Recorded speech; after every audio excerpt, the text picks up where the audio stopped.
Michael would like to know if he has heard that it's one male lion can detect the health of another male through his scent, and that is almost certainly correct. They will have a natural impression of health and hormone levels, so that the lions know what a healthy male lion smells like. So they will definitely be able to pick up if he is losing condition. I'm still with him. He's just coming out in front of me here.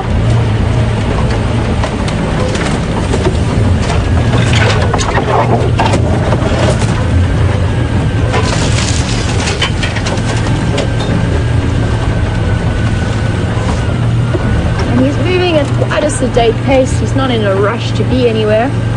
He is making my life a little bit tricky.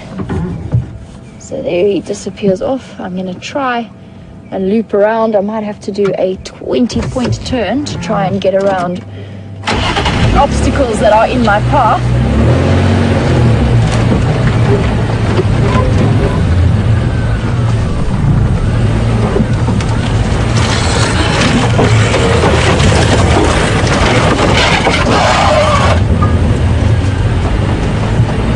Just in case any of you are concerned about the impact that the vehicle might be having, I'm either driving over young saplings or trees that I know will recover, so we're not doing the bush any serious damage. Potentially might scratch the vehicle up a little bit, but it's worth it just to try and keep track of this guy.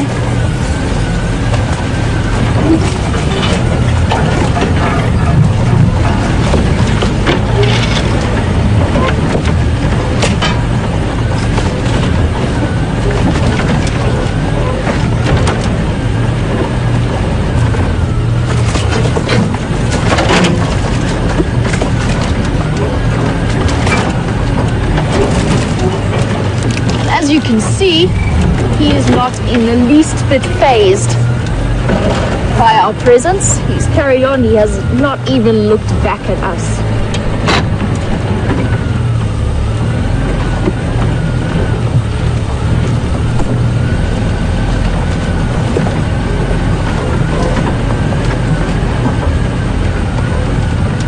So we popped out exactly where I started my morning, which is at Twin Dams. So I could potentially have followed him round, but you never know if he was going to stop in the middle of the block somewhere and I might have lost sight of him.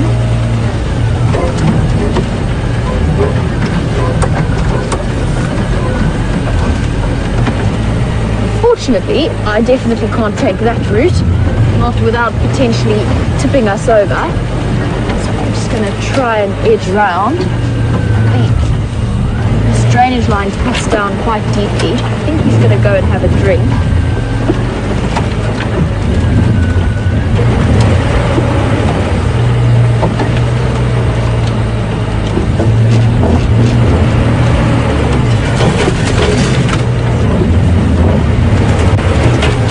So the road is not too far away. Let's see if we can get around as quickly as possible.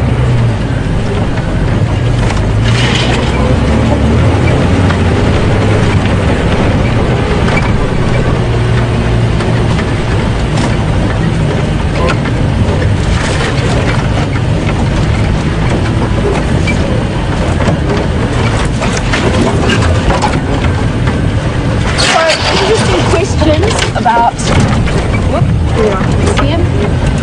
the way that lions walk. Actually, I'm just going to hold off on that for a second just while I maneuver my way out of here.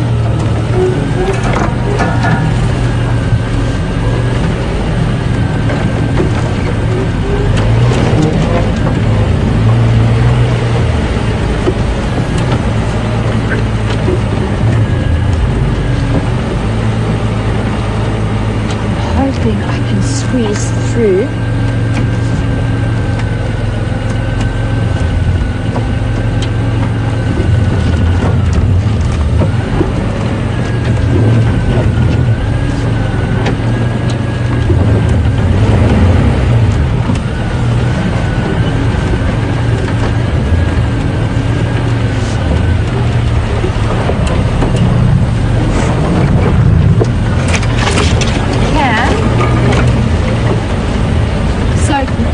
would like to know if lions get arthritis, and they almost, oh sorry, not arthritis, if they get hip dysplasia. I think definitely it's a potential.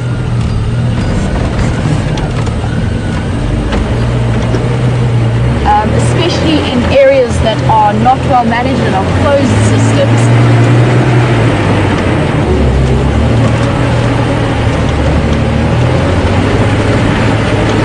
Just gonna hop over this hill.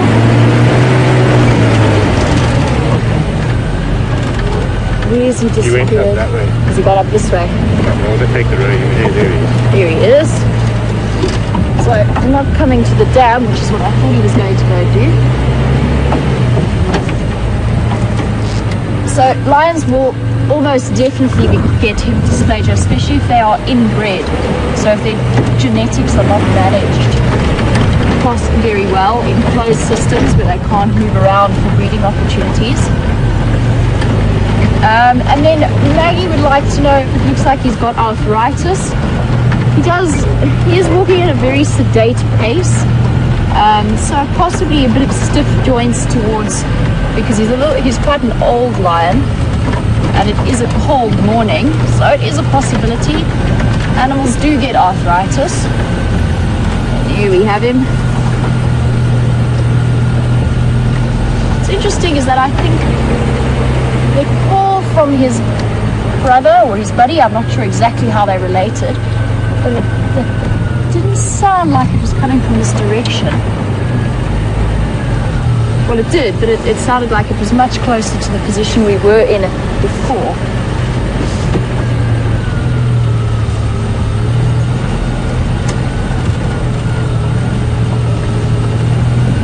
So, after a wild ride through the bush, I've ended up essentially where I started this morning.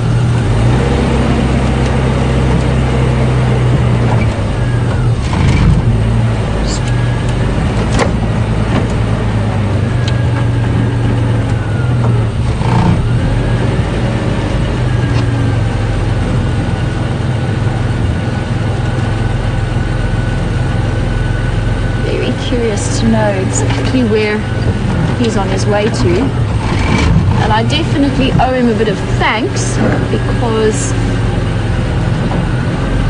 he has certainly warmed me up this morning following him through the bush.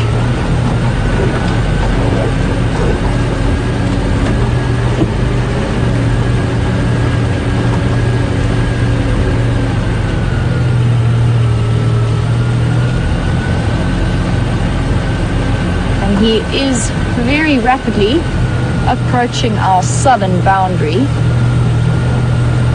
So our time with him this morning very well may soon be over. We've had a very good morning with him. And there we can hear the squirrels shouting because of the lion.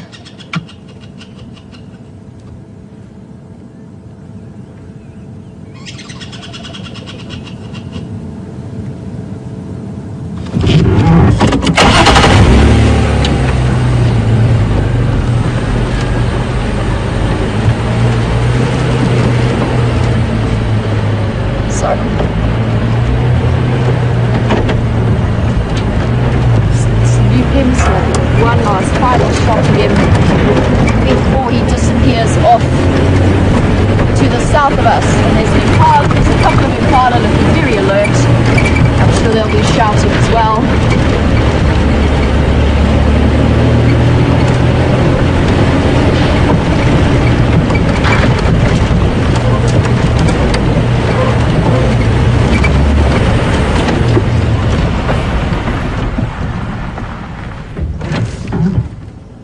And there he goes. Can hear the impala shouting away.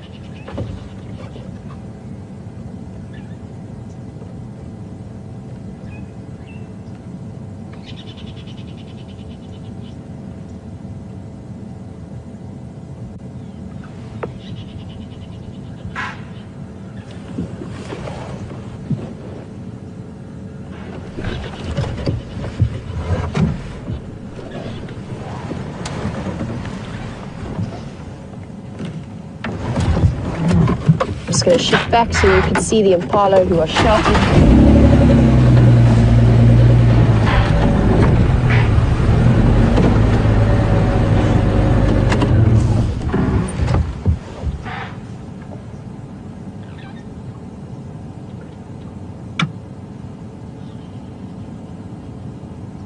And those very sharp barks that they give off.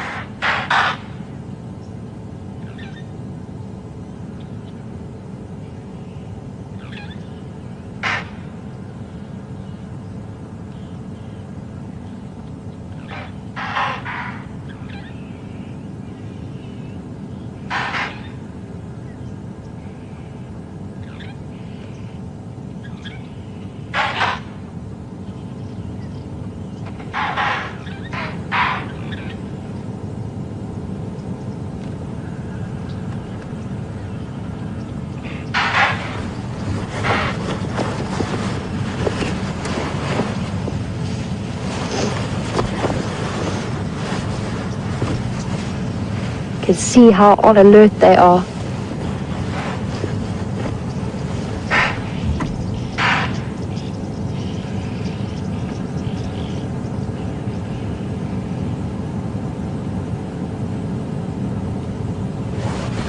So when you're walking in the bush, an impala alarm call like that, lots and lots of barking that's echoed by all of the different members of the herd, that's an almost certainty that it's either a lion or a leopard or a cheetah. One has a broken leg.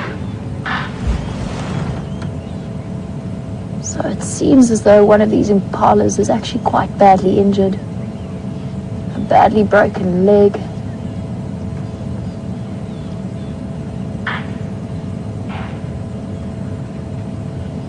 Yes, very, very broken leg.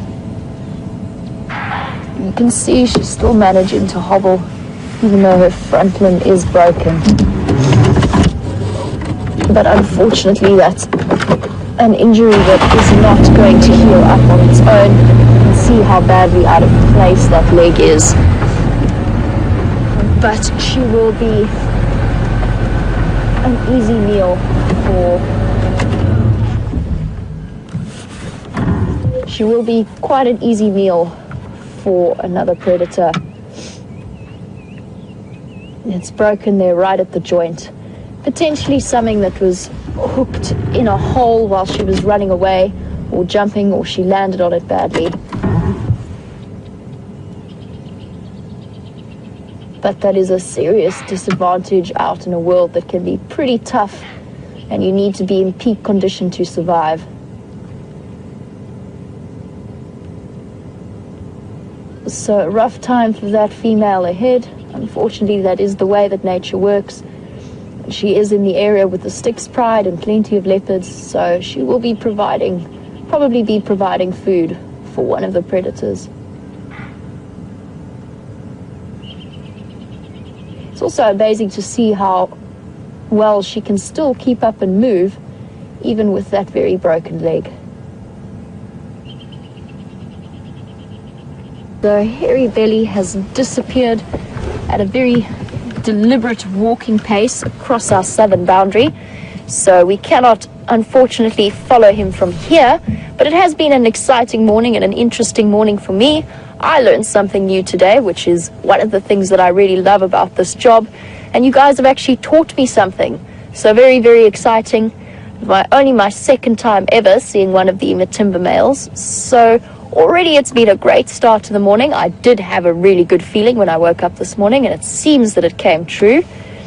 The rest of the pride that was in this area have definitely crossed our eastern boundary, so he's not on his way there. But I'm still going to keep checking around this drainage area and around these lines. Potentially his brother moved off ahead of him, which is why he was moving through at such a fairly determined pace. Not fast, but determined. He was moving with a deliberate destination in mind. So I think I'm just going to head out and see if we can explore a little bit somewhere else. I also just want to update anybody who might have been driving around looking for them.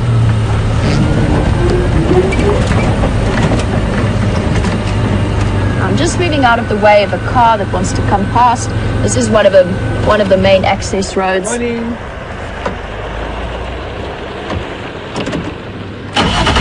So guys, after that exciting time, and while I chat to the guys on the Game Drive channel, I am going to send you back across to Steph so that he can update you on what he's been up to while we've been following this male. So I will see you guys a little bit later. For now, enjoy.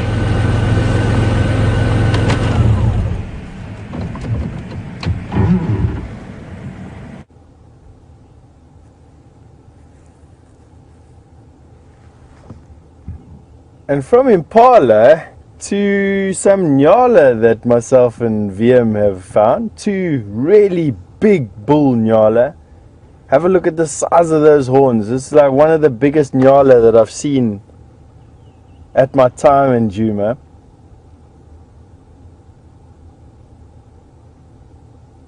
Have a look at that. He's just got one of those really well developed faces. You can just tell the old bull Nyala from a young one. Got a bit of a wrinkled nose, and he's just got that, definitely that structure in his bones that just lets me know he's big. And his horns are enormous. Horn tips very ivory at the top, pointing well away from one another. Deep curve in them. He's actually making his way to some females, and I have no doubt that he's going to erect that crest along his body. I'm going to try and reposition so that we can actually show you that. There are 2 male Nyala there, and in the presence of females, male Nyala never fail to put on a bit of a show for one another. I'm just going to change position slightly so that we can see these guys.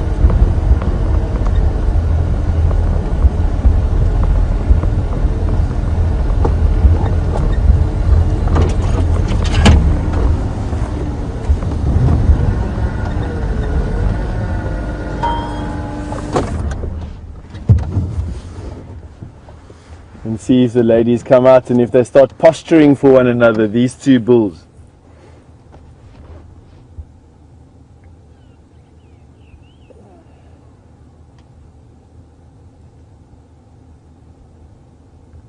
It looks like they're going. The male on the left definitely is starting to show some reaction, erecting that crest along the middle of his back. There he goes. It's called philo-erection. 2 male Nyala standing side by side, erecting that crest along their fringe, making them look much more impressive.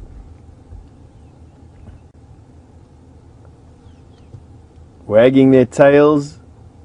That's also all part of the show. And the one on the right. The one on the right, you can see his crest on his shoulders starting to stand up straight, his beard erect, his tail out. They're not putting on a big show.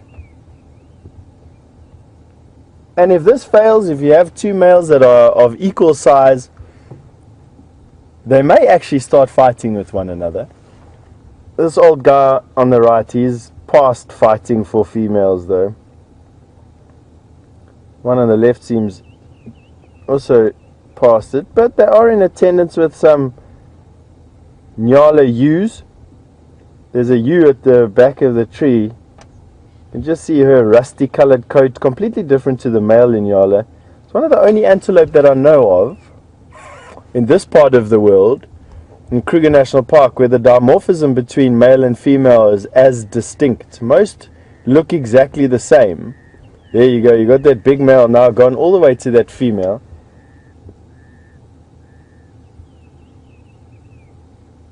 And he'll stick around with her until she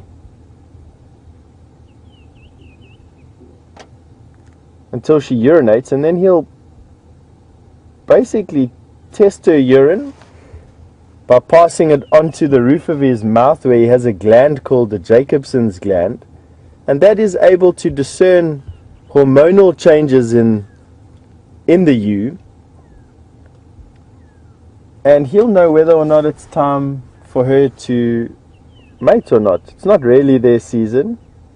The ewes are generally all pregnant by this particular stage.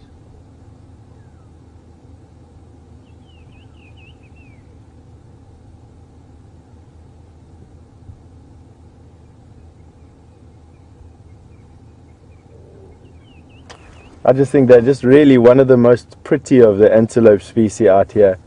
Kudu are majestic, they're big, but these guys definitely have the trumps down on them when it comes down to the coat that they're wearing.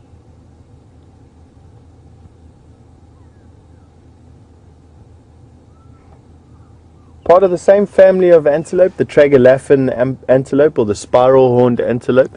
You can see some similarities. There's stripes of color down the sides, the spiral horns, the faces, the type of diet that they have, the bush that they like to live in, their habits, the way they walk, stand and listen, even to a degree their alarm calls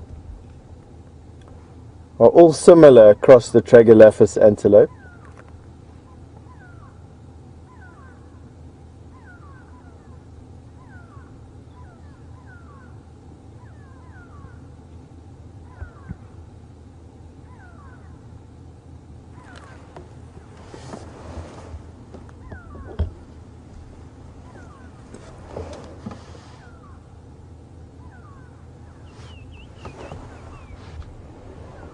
Now we've got a little owl in the tree. I was just actually wondering what was making those what was making those go-away birds shout like that, and I'm going to ask Viam if he can. Viam, you see that little dot in the tree there? It's far away from here, but perhaps we can get it. The north one? Yeah, in the north one. This one right in front? The second one, just behind it, through the gap. You see a little spot of feathers. That's an owlet. Barred owlet. Very difficult to actually see. We may not even be able to get it on camera, even with the super zoom that we've got. There. Have you got it? Yep. Really? Well done.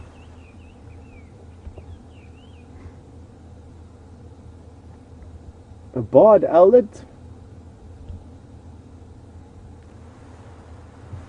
Now the difference between owls and owlets are quite dramatic. Owlets, they also nest in holes in trees, but they line their nests with leaves, which true owls do not. So apart from the fact that these little owls are tiny and mainly operate in the day, they also have different nesting habits. And we've got the barred owlet, which is the one that you're looking at it now. We also have the pearl-spotted owlet, and the scops owlet, and the white-faced owlet. Those are the 4 owlet species that we find out here. And this must be one of my favorites.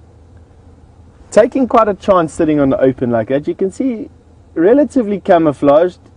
He definitely would do better sitting closer to the main branches of the tree.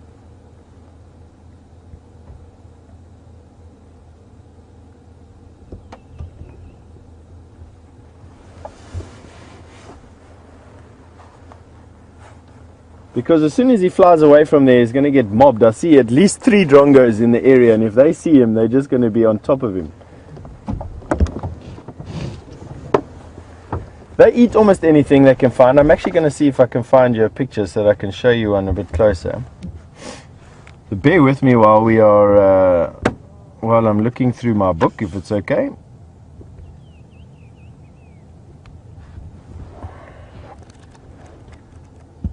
Is the one that we've just been having a look at. African barred owlet.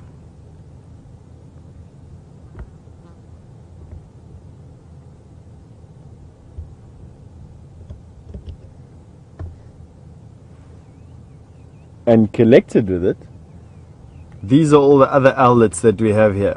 The scops owlet, the white-faced owlet, the pearl-spotted owlet, and the barred owlet.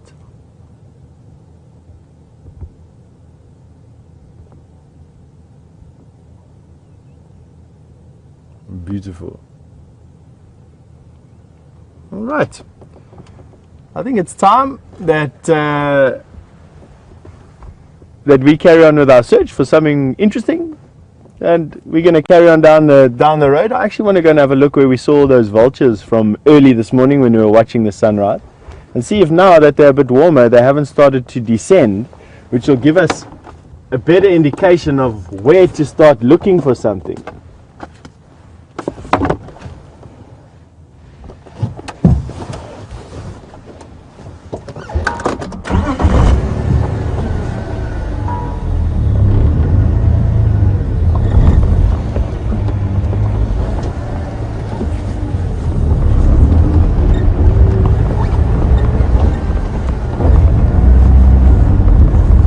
Day has started to warm up lovely now, warm enough now for me to take out my gloves and actually feel the heat of the sun on my face.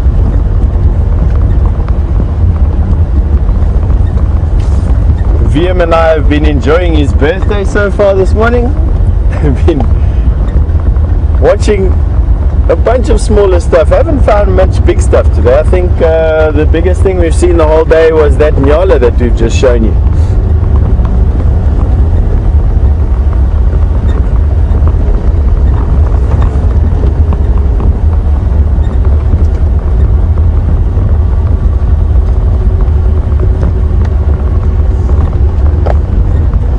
I'm sure Jamie's covered this already, but for those who are new to the show, you're welcome to send through any questions that you may have to the hashtag Safari Live on Twitter or via email to questions@WildEarthTV, and we'll try our best to try and answer what we can.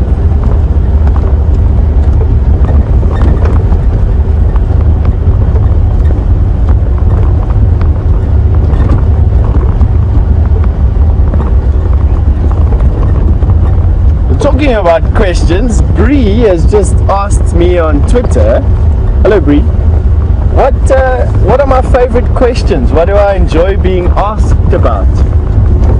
Bree, to be honest, I enjoy answering or trying to answer any type of question, and the questions that I don't know, I like to pose out there so that we can all learn from one another. So you're welcome to ask any questions that are relevant.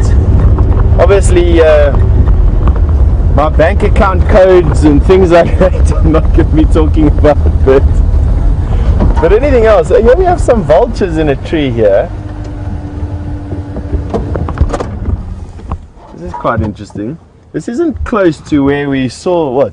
It's not far away, but it isn't that close to where we saw the vultures from this morning. Interestingly,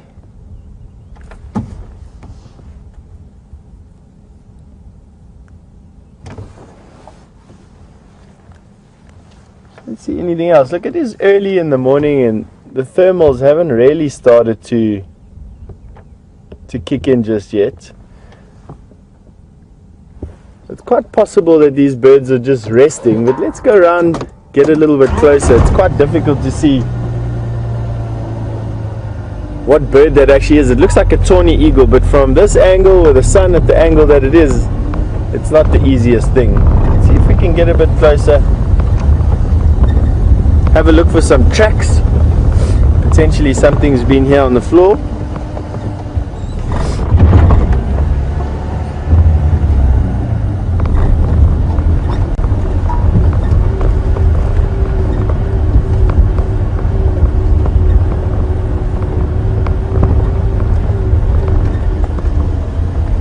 Who knows, maybe we find our luck is up. Alrighty.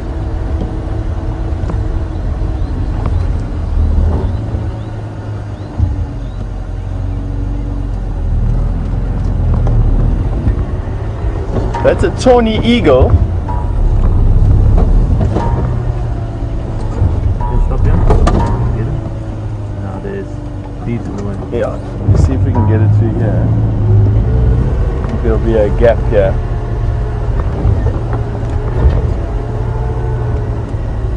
Or maybe not. Yeah, there should be one coming up here.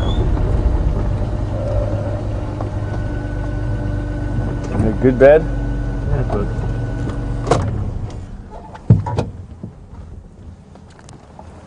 There we've got a tawny eagle. Now generally tawny eagles, they are carrion eaters. They have been known to kill their own food. Of course they can kill their own food, but it's much easier just stealing food from kills. And I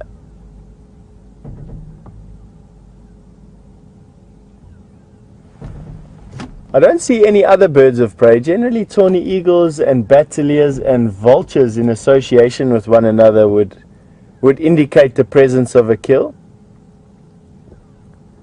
Just with this tawny eagle that was here and the partner that flew off, it's inconclusive evidence. But nice to see nonetheless. Oh, and flown away. Alrighty, we're going to carry on going. I'm going to turn around. I want to go in the other direction.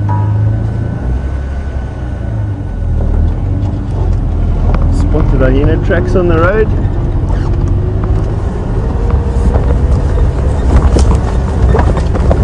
Must be honest, these spotted hyena, they get around.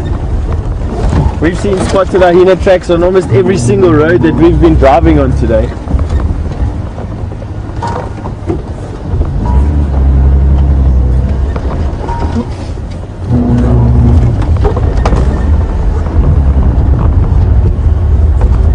And I would warrant to guess that spotted hyena cover almost the entire area around where we are, around in particular this den site. Back, I hear that you've been seeing a lot of vulture activity with Steph, and actually, so have I. So we'll just have a look at this tree over there. I can see a lot of vultures. So there seems to be a lot of them wandering around, or at least flying around at the moment.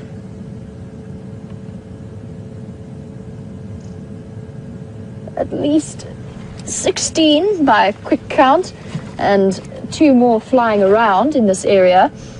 And I have just looped around because I was curious to see exactly what they were having a look at, and it seems to be that they've all congregated around that carcass of the kudu that was in the area, in the drainage line, that the Styx Pride stole away from Tingana about 2 days ago.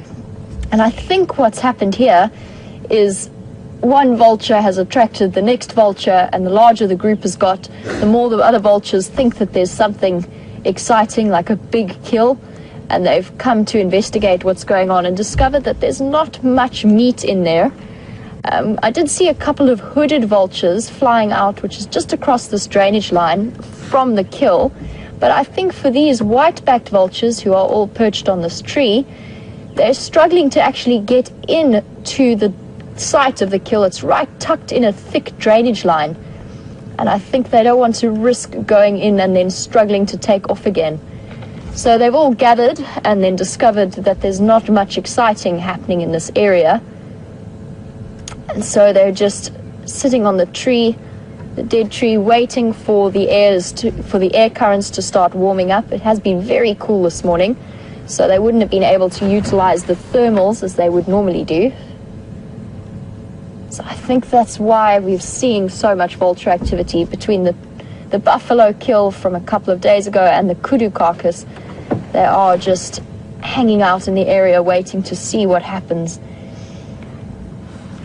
And there are also a great deal of lion tracks all around this area. So I think that the lions spent the night around here, and they've now moved off across our boundaries, but they were in this area, and they probably were hunting around here. When that Matimba male hairy belly did stand up, I realized that he wasn't as full as I originally thought when he was lying down. However, he's crossed across our southern boundary. The rest of the pride is crossed across our eastern boundary. So for now, my plan is to go and check in with some of the Arethusa guides and just see what's happening. Now, apparently there was a Zoomy update about a hippo on the... there was a hippo that was potentially sick or maybe even worse at the Arethusa Dam. So I might head in that direction just to see. Apparently the camera's been down a little bit, so we're not too sure what's happening there. So I'm just going to cross across to that side of the world and see what's happening. I just want to communicate with the Game Drive channel quickly. Just want to double check the location of an animal. Yeah, last station, can you just repeat the location of that skunkunk?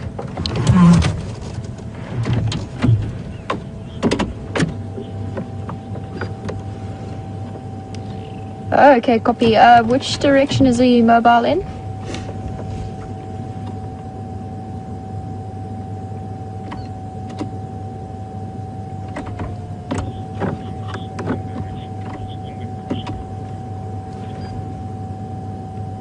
Okay, copy. I think I'd like to respond. I might take a chance to just see if we can get there, unless he goes across our boundaries. Can you keep me updated, please?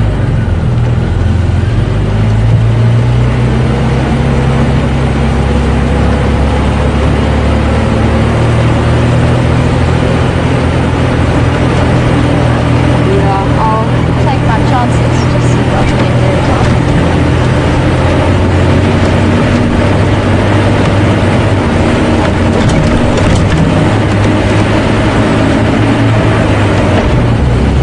So guys, we've got quite an interesting report of an animal on the boundary. Now I'm really hoping that it sticks around, just because it would be something very exciting for all of us to see. So I'm going to increase the pace a little bit. I'm not going to tell you what it is, to see if we can get there in time to find out for ourselves.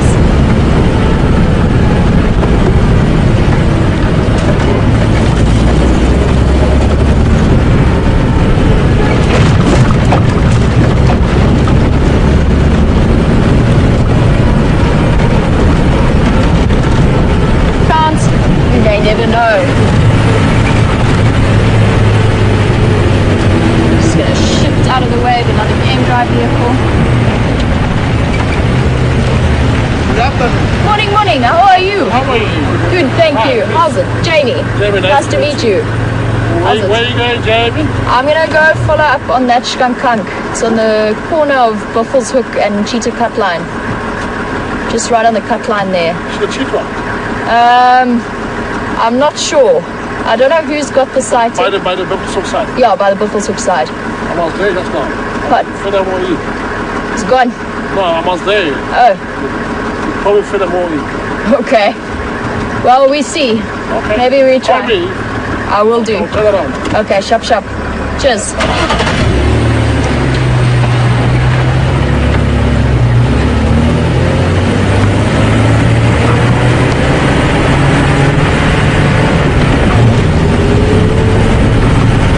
Up friendly relations with our various neighbors.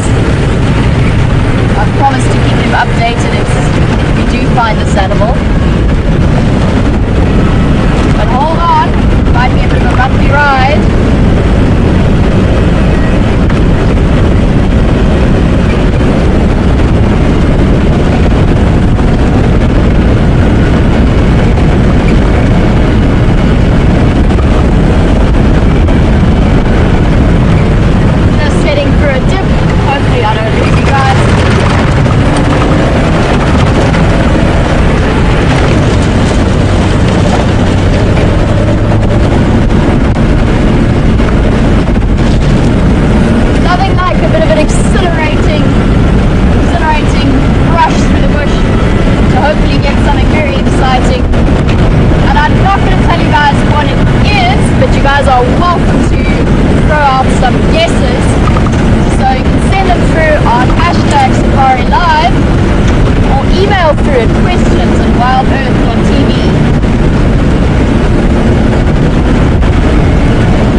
to know the roads, so pretty sure we're on the right track.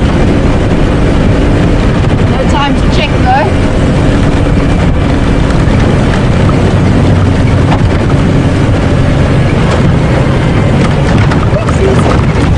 Sorry, Andrew.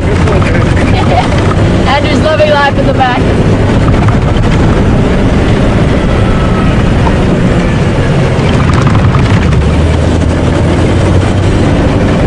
Watch it.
Through the bush, but the wind chill has definitely caught up with me.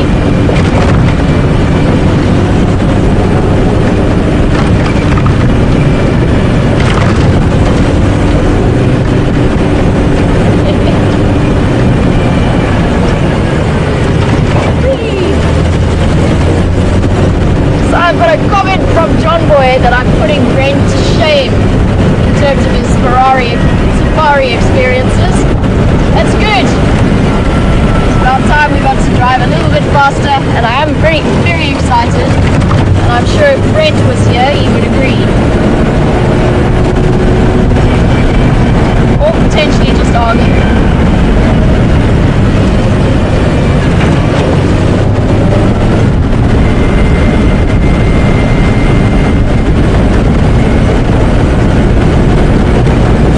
Lots of speculation, but most of you seem to think that there isn't. Everybody seems to be pointing towards Cheetah, and I'm not going to tell you just yet if you are correct. I'm still holding thumbs that we're going to see this animal.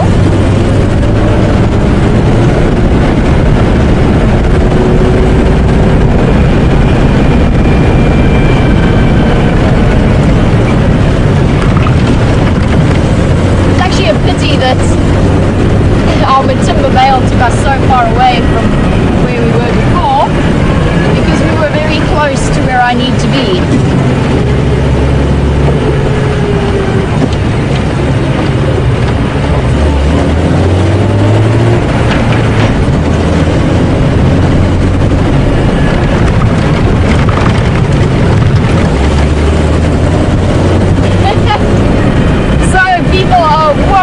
About Andrew's welfare on the back here. I can assure you he's still clinging on. You've still got him. Despite my best efforts, he's managing to hold on. Obviously plenty of practice over the last few months.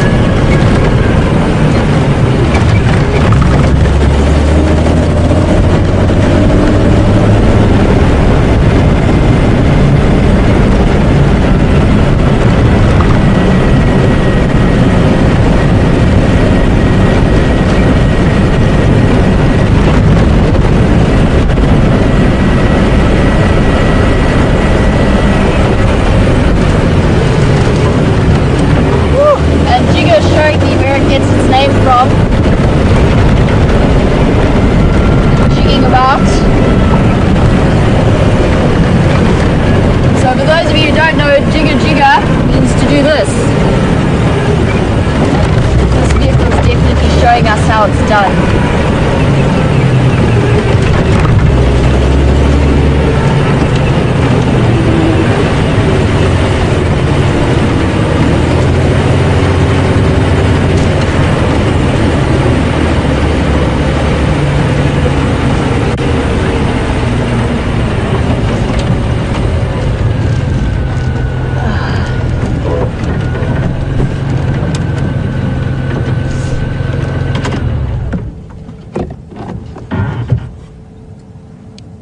Yeah, station with Shkankunk. Do you still have visual?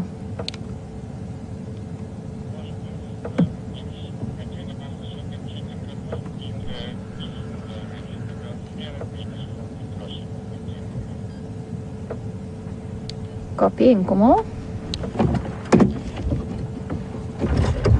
So I'm just gonna see. I actually can't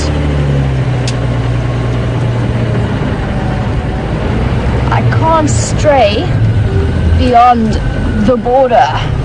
So where this vehicle is, they're looking at the animal concerned. I'm just gonna see if I can spot it through the bush from our side.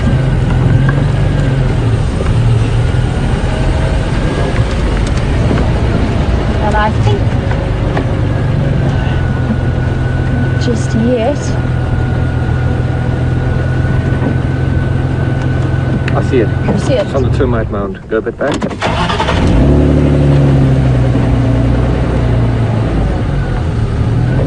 There we go. And there we have it. So, for those of you who were guessing cheetah, you were absolutely correct. Is this position okay for you, Andrew? I don't think we have a better one, hey? Yeah, I don't think so either. Guys, unfortunately, I cannot get any closer, but for those of you who guessed cheetah, very well done. He is positioned there on top of the termite mound. I haven't made life very easy for Andrew. First, I drove him around at very top speed through the reserve, and now I've given him quite an awkward shot to try and show you guys. But we do have a cheetah.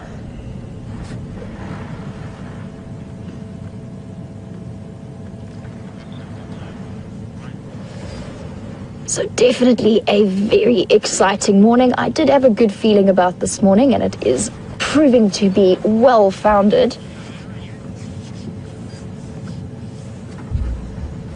There's also quite a strong smell of burning rubber.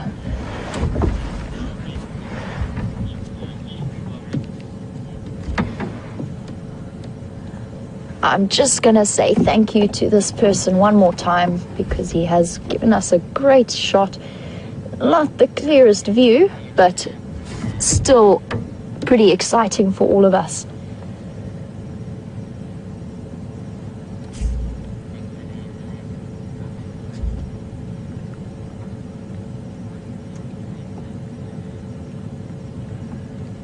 Might be an idea getting the other vehicle in here with a better zoom.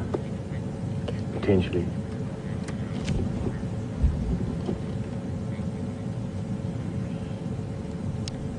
Thank you very much for the shkankunk.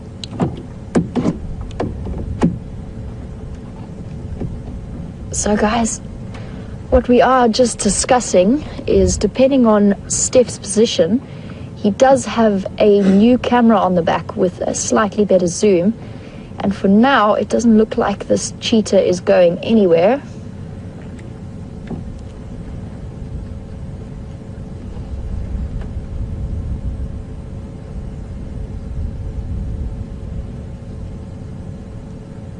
Okay, so when we can manage to get hold of Steph, we might ask him to come and rejoin the sighting. Because it is a cheetah, it is going to be in high demand, so there will be other vehicles coming around to see.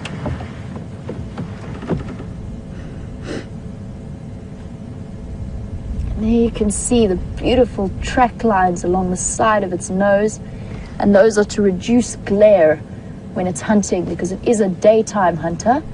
So in the same way that sports stars put dark stripes underneath their cheeks, so cheetah have evolved to have these nice dark stripes that allow them to see a little better when they're hunting into the sun. A much smaller and more slender cat than the leopard or the lion, and one that therefore hunts during the day to avoid too much competition with the bigger and more successful nocturnal predators. It's also an animal that has a very, very low success rate in terms of its hunting abilities, and it does struggle. I think something in the region of maybe 20% of its attempted hunts are successful. It might even be quite a bit lower than that, depending on the area. It does look like he's going to shift around.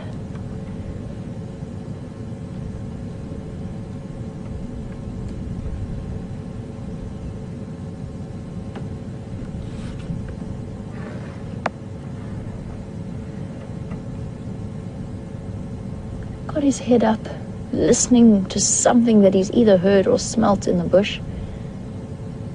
Very difficult to see through this thick bush.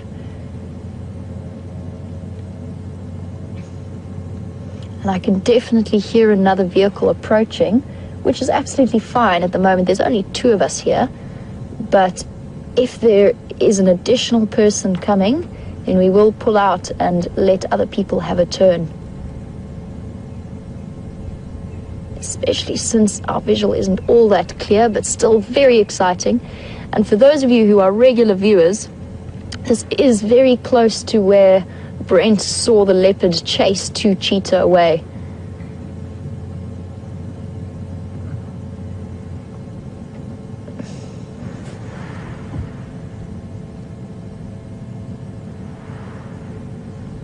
Andrew, would it be easier if I shifted forward slightly for you? Well, that's not going to open up much of a gap.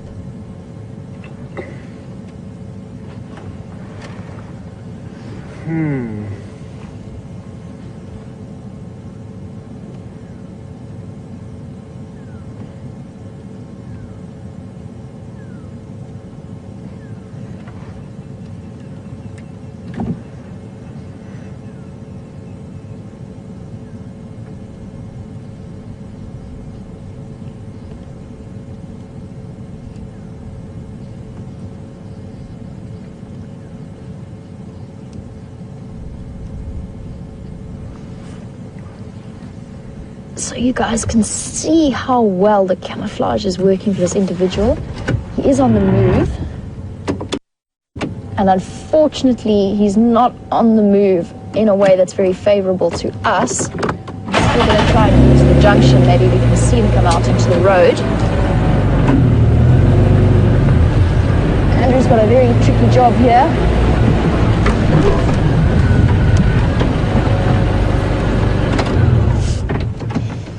So, question from Joe while we're waiting to see if this cheetah's going to oblige us. And Joe would like to know if it's normal to see a cheetah on its own like this. It is. It depends. I can't actually tell from this distance if it's a male or a female. It does actually look like a male to me. It's quite a stocky, solid-looking cheetah for a cat that's fairly small. Typically, the females are almost always solitary unless they have cubs. And I'm sure a lot of you know that cheetah males will form coalitions, which are fairly essential for their survival. But that it isn't necessarily always the case. So this particular male, cheetahs are very picky about their coalitions. They will only go with closely related other males, and that's because they show quite a strong dominance hierarchy. So only one cheetah in a male coalition will get to mate with a female. So it makes sense that if you're going to help somebody out with your survival, but you're not going to be passing on your genes, then it's important that that genetic line is still continued. So they're very picky about keeping their brothers and close male relatives together in a coalition. So it could be possible that if this is a male, the reason that he is solitary is simply because he didn't come from a litter that gave him the opportunity to form a bond with another relative. It does look to me like a male. Okay, we've lost visual of him, and I think he is crossing just out of our sight. Just by watching what the guests on that vehicle are doing, they seem to be... Yes, he's definitely going to move across in front of them. So it is a pity. Unfortunately, I cannot stray any further, but at least we did get to see it. Apparently, the last time the cheetah was seen was about 5 weeks ago with Brent in this general area. So not something we get to see every day on Wild Earth, but very, very exciting, and I think totally worth the slight Ferrari safari we had to do to get here.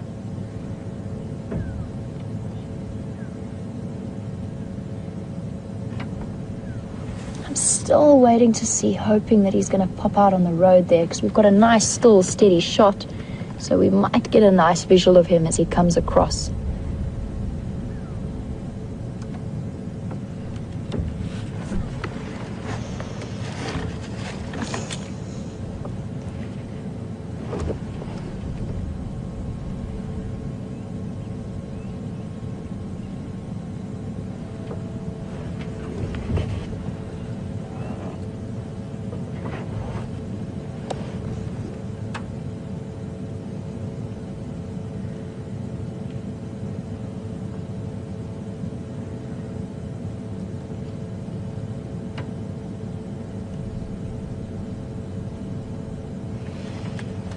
So while we're sitting waiting, let's chat a little bit about the way that cheetah operate.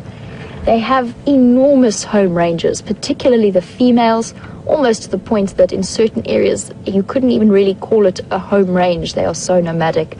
But the females in particular do move and cover enormous distances looking for potential mating opportunities.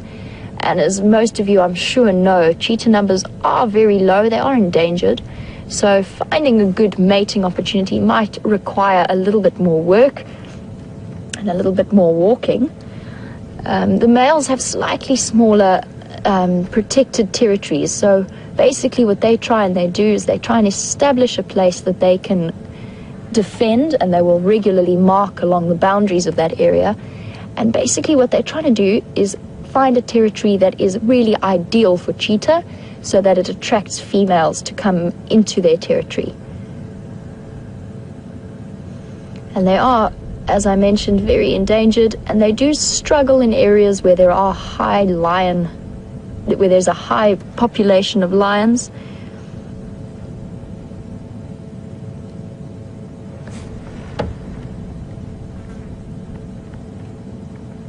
And I do know of certain cases in closed systems, so where the cheetah aren't able to move around as much, where the lion prides would actually follow the cheetah around and wait until she made a kill and then simply chase her off it.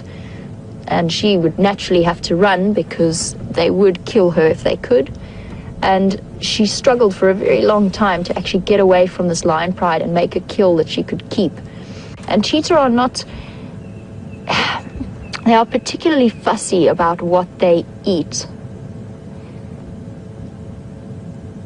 So they don't tend to scavenge or anything along those lines. Once they kill something, they will feed immediately and then move off. And that is probably a defense mechanism because they are basically outcompeted by every other big predator in the area. So they cannot stand and defend any kind of kill. So they're not going to try and scavenge off something like a carcass that's been around for a few days, because it puts them at risk from things like hyenas and marauding lions. Still tucked away in the block.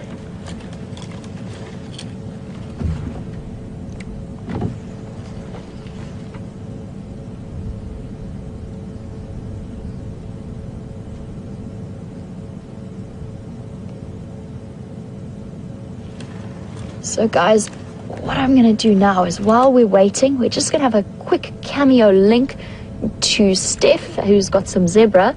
But I promise you that if we get any kind of visual again, I will most definitely be back straight away with you. So for now, I will see you a little bit later.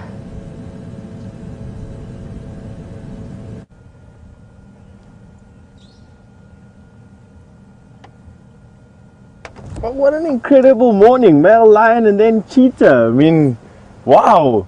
It almost makes the zebra that we've got to look at a minor event. But have a look at how beautiful the zebra is. A typical example of a Birchall zebra or plain zebra with that black and white stripe with a shadow stripe between the solid black line. There's a dazzle of zebra here. There are a couple. I can see at least 4 of them.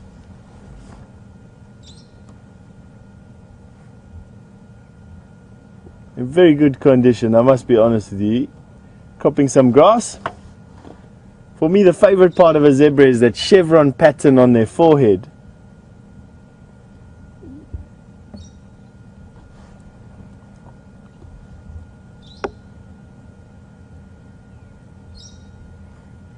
And then another interesting thing that we have over a bush on our left hand side is we've got a brown-headed parrot feeding in a combretum. And they're usually just flying overhead. You usually can't actually see them. And this one is busy on the end of the branch, trilling away, picking at a bush willow seeds. Oh, isn't that fantastic? Holding the bush willow seed in his claw. You see him here? Yeah, well.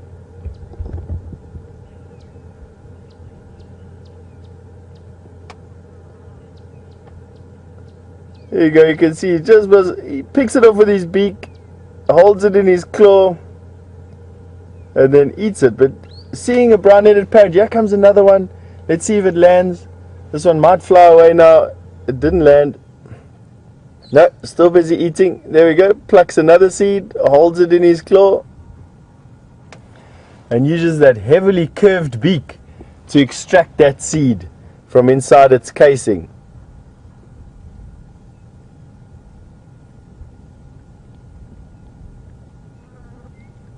Rare opportunity actually to see these parrots feeding. Normally they're sitting right at the top of a branch. They hardly ever sit still.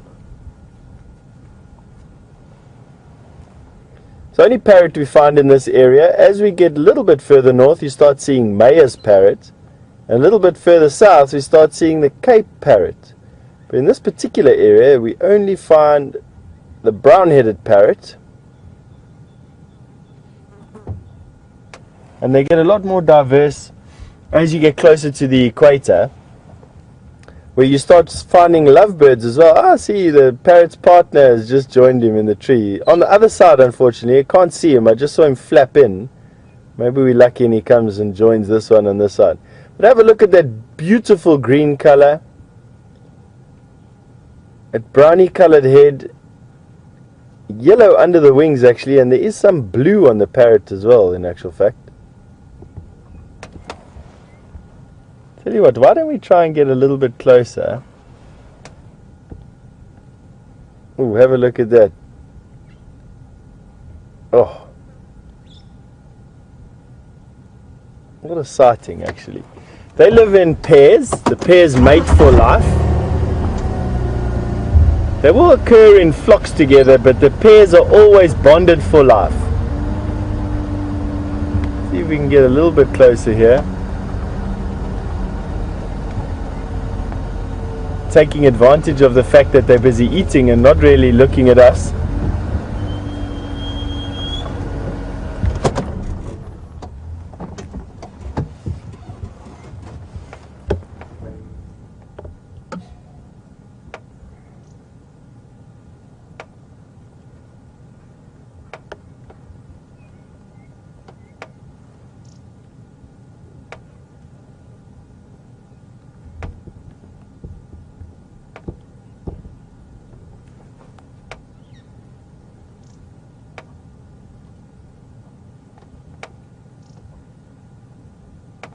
While we're being treated. So special to see them.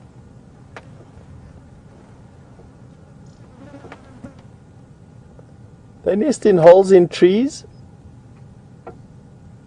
Holes in trees tend to be hot property. And now he's just flown down onto a branch a little bit lower down.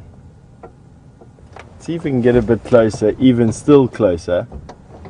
There's actually quite a few birds feeding out of this one tree.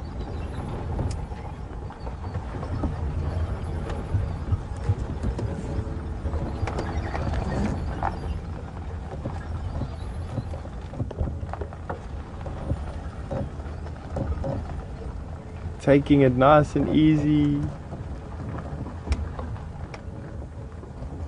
Easing our way into the sighting. Let's see if we can get close to this parrot.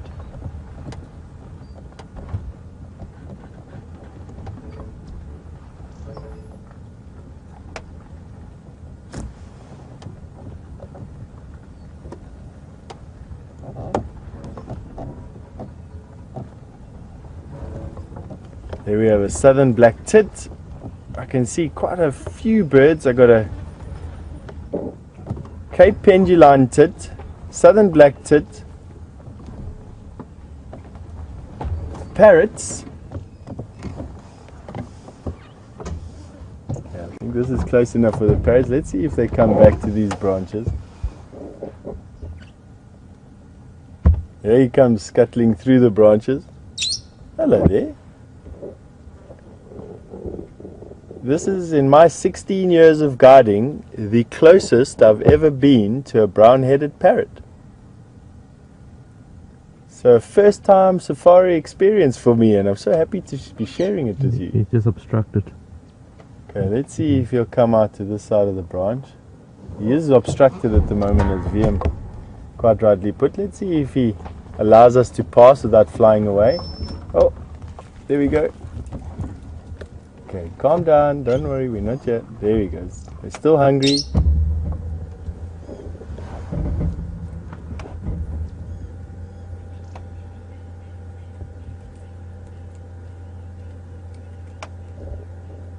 Fantastic.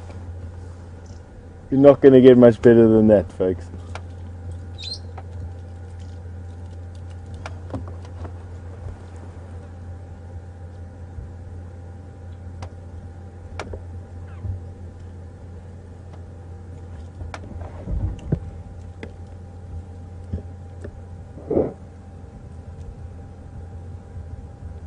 And you get the other bird.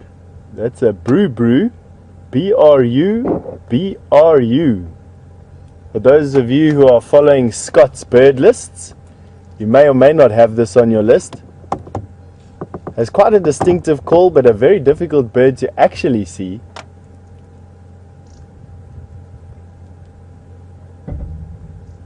So B-R-U-B-R-U, a brew.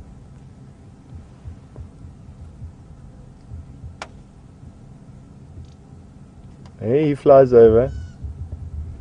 Let's see if we can get another one. Can do 2 or 3 species more birds here. So we've got a brew. Let's see what else we've got in the tree.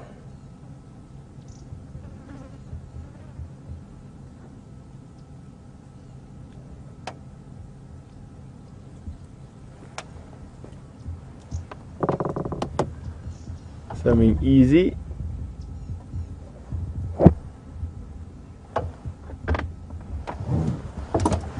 Something that we can show you.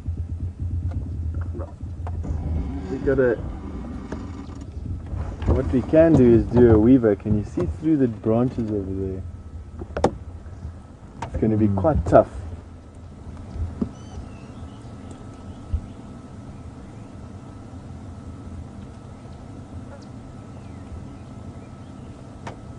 To focus through there, is it possible, VM? You can see the grass moving. That's one of the weavers. I think it's actually a female. Let's see if we can get a bit further forward through a gap there. There at the back.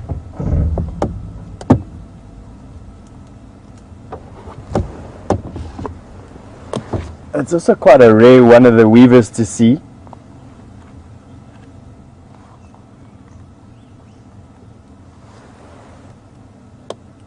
I think we're looking. That's a spectacled weaver that we're having a look at over there. For those of you who are keeping a bird list going, very difficult to ID, unfortunately, because of the thick bush over there. But that was a spectacled weaver, and we've got this parrot sitting in the sun. Let's come back to him quickly before we move over. Oh, no. And we pushed it one tire too far. Oh well. We've also got a hornbill on the road over here that's coming to visit us. So we've done a quick 4 species of bird, and I'm sure that brew and spectacled weaver are new to your lists with Scott, just so that he knows that I'm looking after you while he's on leave. We have a yellow-billed hornbill, coming so close to the car that I'm sure you're actually going to lose sight of him underneath the bonnet. Obliged us. With him being so close, I was going to hazard a guess at whether you could sex him, male or female, but opportunity has passed. Let's carry on going. That was quite an awesome bird party that we were privy to there. Brown-headed parrot, brew, spectacled weaver, and yellow-billed hornbill.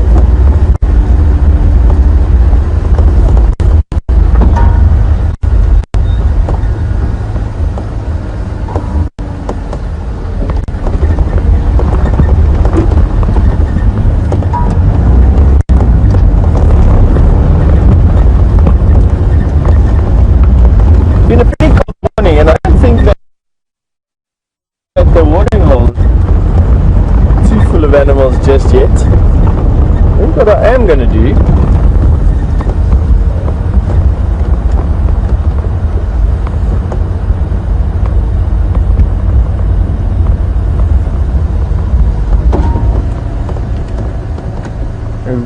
we've got a herd of Nyala and some Impala in the same view here.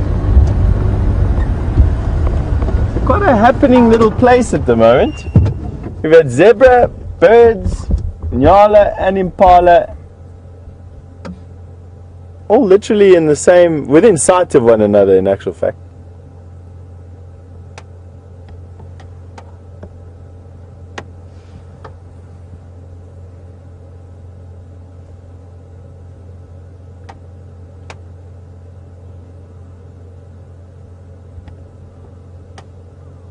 No males in attendance here,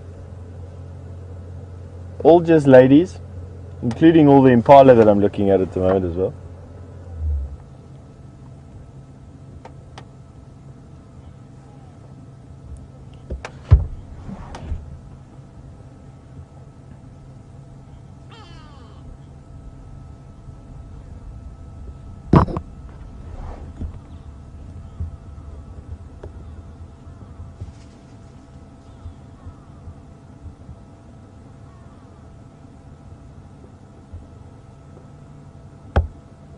So some good general game. Impala are moving into some thick bush on the edge of this open cover. They'll probably go and spend the majority of the day in that thick bush, browsing on what they can. Basically just moving into a time of year where energy conservation becomes their primary concern. Being ruminants, they're actually and very efficient at taking out nutrients of their food. They're very inefficient in time because of this. The unfortunate trade-off this time of year for ruminants is that they eat a lot of food of very low nutritional quality. It makes them very full, but in essence, they are still not ingesting enough energy to last them for a 24-hour period. So they starve with a full stomach if that tummy is not capable, its digestive system is not capable of processing large amounts of food very quickly. It processes amounts of food slowly and efficiently, but when that food is of a very low quality, the animal outlays more energy than it gets in. And in ruminants' case, this time of year is when that starts happening. And we'll start to see towards October, we even start to see some ruminants start dying of starvation with a full belly.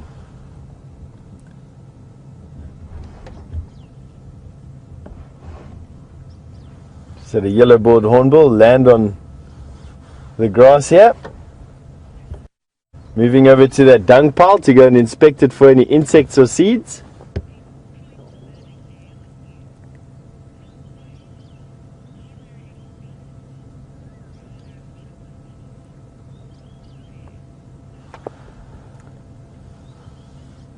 Good morning, John Boy.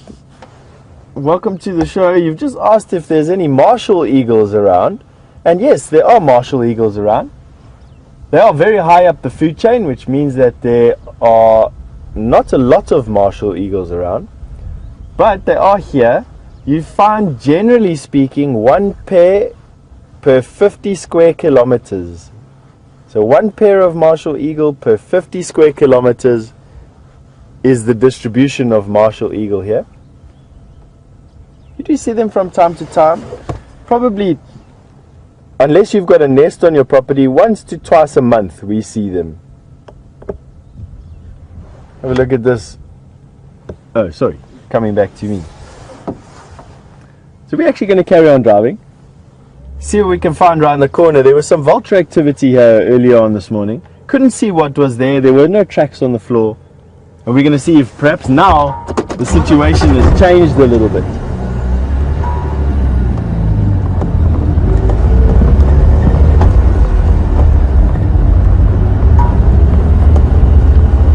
Still got one or two vultures around.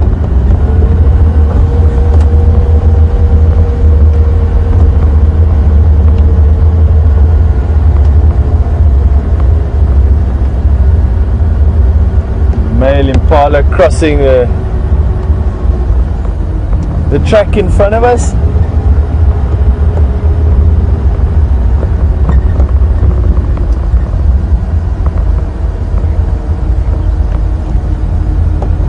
One of those antelope that love jumping, as you just saw, can jump very, very high and very far. In actual fact, it's how they get away from predators, is where a predator has to go through or around a bush, Impala can jump over it, quite often breaking off the chase. In theory it works, however, they still get caught in their numbers. And we still have vultures festooning the trees in this area. I'm actually convinced that there's still a kill of some sort here.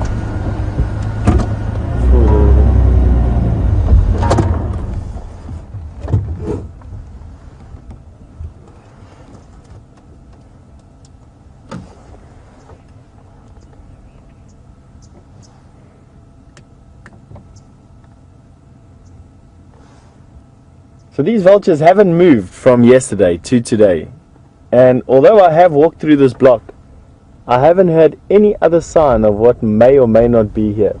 It's been a pretty awesome day for myself and VM. Not only is it VM's birthday today, but we've really seen some amazing things while you've been looking at lions and while you've been looking at cheetah, which of course have trumped my sightings for today.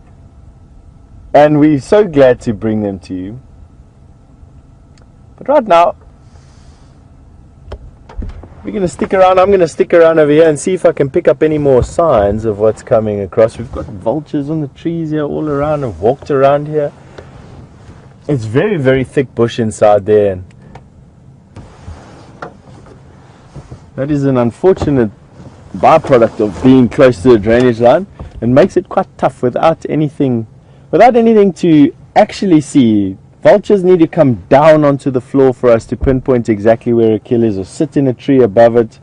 There needs to be Bateleur eagles or tawny eagles which can get into the trees and bushes closer by. For now, it's just literally pick the bush that you want to, and maybe you're lucky at seeing it.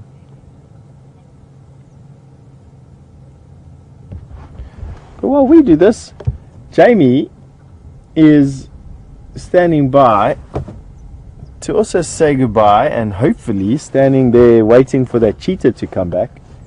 And we're going to say goodbye and thank you very, very much for joining us today. VM saying cheers, and we'll see you this afternoon for the sunset drive.